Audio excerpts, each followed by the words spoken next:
this interview on a more positive note. It's your 50th game in charge today. Firstly, how does that feel?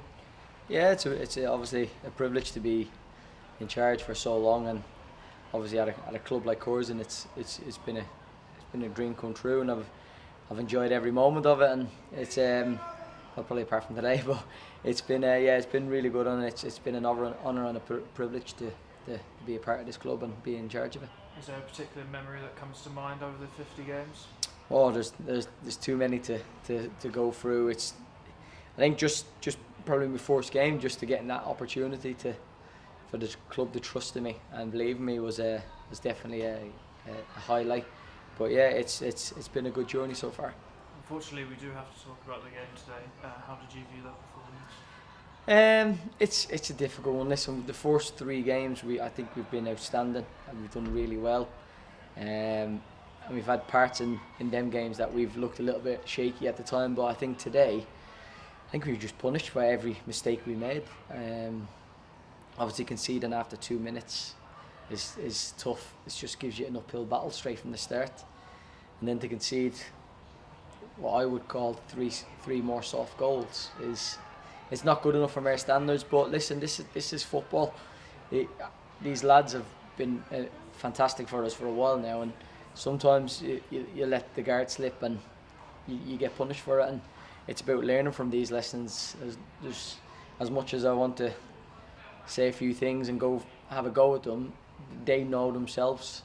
At half time I had a go at them and I thought we responded second half, but now there's no point. They've done it. They're just gonna have to lick their wounds. They're gonna have to learn from the mistakes, and listen, they'll not have to learn from my mistakes. I changed formation slightly for this game, obviously because I knew what Brackley could offer. It might have worked or it might have not worked if I'd have kept the same team, but I'll go back and look and be honest with myself and think, did I do enough to prepare the lads and do the right things? But I'm sure them lads in there will be thinking the same thing, and have they done enough? Have they prepared, or have they give enough account of themselves on the field? But it's definitely a lesson today for all of us, and thankfully in 48 hours we get to make up for it.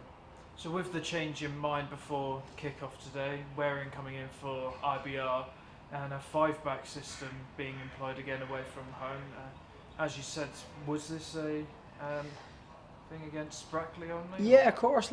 Listen, I think if you look at our record last year, our away record was amazing, and we played back 5 pretty much every away game last year.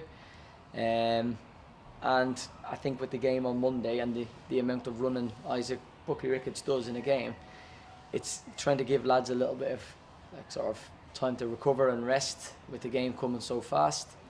But I don't know if it made a difference, but it's something that we'll have to look at. You know what I mean? I think we've done that formation loads of times before, so it's one of them where we'll just have to make sure that we look back and see what's the best possible solution going forward now. The scoreline doesn't fully reflect how the game panned out, with us controlling the majority of possession. Would you say they more scored against the run of play?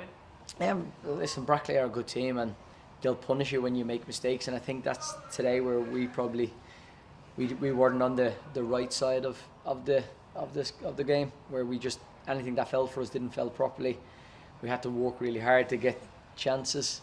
But yeah, I think Brackley, they're as I said, they're a top team. They've been in the playoff finals in the last 2 out of 3, I think. And they're a good side, and if you do make mistakes, they are going to be punished. But I do believe that we've played some really good football as well. We look good. We created some chances, and we could have nicked 1 or 2. But listen, that's football. It will punish you if you let it, and we've just got to learn now. Finally, as you touched on before, in 48 hours' time we face another opponent in Darlington. How are we going into that one? Yeah, well, obviously, as I said to the boys in the dressing room, there's no point in sulking. There's no point in feeling sorry for yourself or pointing fingers or looking for a reason. Come in Monday and give us a reaction. That's all we can ask for now. Come in Monday and make up for what you thought you didn't do right today. And I'm sure the lads will, and I'm sure if they do that, we'll get a good reaction out of it, and hopefully we'll be back to win aways Monday. But listen, this is football. It's going to happen. Performances like this are going to happen. I've looked at the league table. I know there's only 4 games gone, but we're still in the playoffs. Let's take a positive from it today. Let's make sure that we're still in the playoffs come Monday and we can get a positive result. Cheers, Mike. Thank you.